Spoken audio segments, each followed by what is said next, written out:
నమస్తే, నేను మీ మధు నద్దునూరి. ఈరోజు ఇందిరమ్మ ఇండ్లకు సంబంధించిన అప్డేట్ రావడం జరిగింది. తెలంగాణ ప్రభుత్వం ఇండ్లకు అప్లై చేసుకున్న దరఖాస్తుదారులను 3 జాబితాలుగా విభజన చేశారు. L1, L2, L3 అనే 3 విధాలుగా ఈ అప్డేట్ తీసుకురావడం జరిగింది. అసలు L1, L2, L3 అనేది ఏంటో తెలుసుకోవడం కోసం ఈ వీడియో పూర్తిగా స్కిప్ చేయకుండా చూడండి. లాస్ట్ టైం మన వీడియో కూడా అప్లోడ్ చేశాను. ఆ వీడియో చూస్తే మీకు ఎలా ఓపెన్ చేయాలో అనేది తెలుస్తుంది. ఇక్కడ అప్లికేషన్ సెర్చ్ ఉంది కదా, అప్లికేషన్ సెర్చ్ దగ్గర క్లిక్ చేస్తే ఇలా అప్లికేషన్ సెర్చ్ అనేది ఓపెన్ అవుతుంది.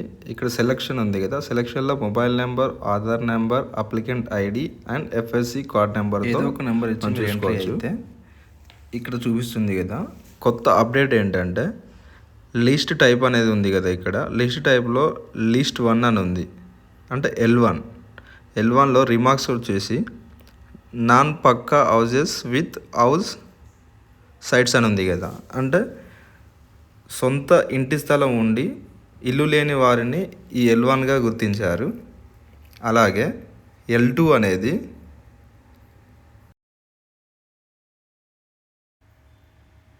ఇక్కడ L2 ఉంది కదా, L2లో రిమార్క్స్ చూస్తే non pucca houses without house sites, అంటే సొంత ఇల్లు స్థలం లేని వారుగా గుర్తించి L2లో చూపించడం జరుగుతుంది.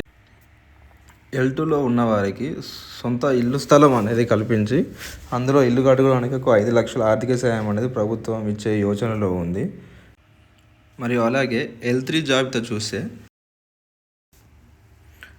రిమార్క్స్లో house sanction in government scheme అని ఉంది కదా. ఈ జాబితాలో ఆల్రెడీ సొంత ఇల్లు ఉండి దరఖాస్తు చేసుకున్న వారిగా గుర్తించి, లేదా ఇంతకుముందే ప్రభుత్వం ద్వారా ఇల్లు లబ్ధి పొందిన వారి లిస్టుగా ఈ L3 కేటగిరీలోనే చూపించడం జరిగింది. ఈ ప్రాసెస్లో మీ అప్లికేషన్ స్టాటస్ అనేది ఏ జాబితాలో ఉందో ఈ విధంగా చూసుకోండి. అలాగే ఈ సమాచారం మీకు నచ్చినట్టయితే మరింత సమాచారం కోసం please do subscribe our channel, like and share.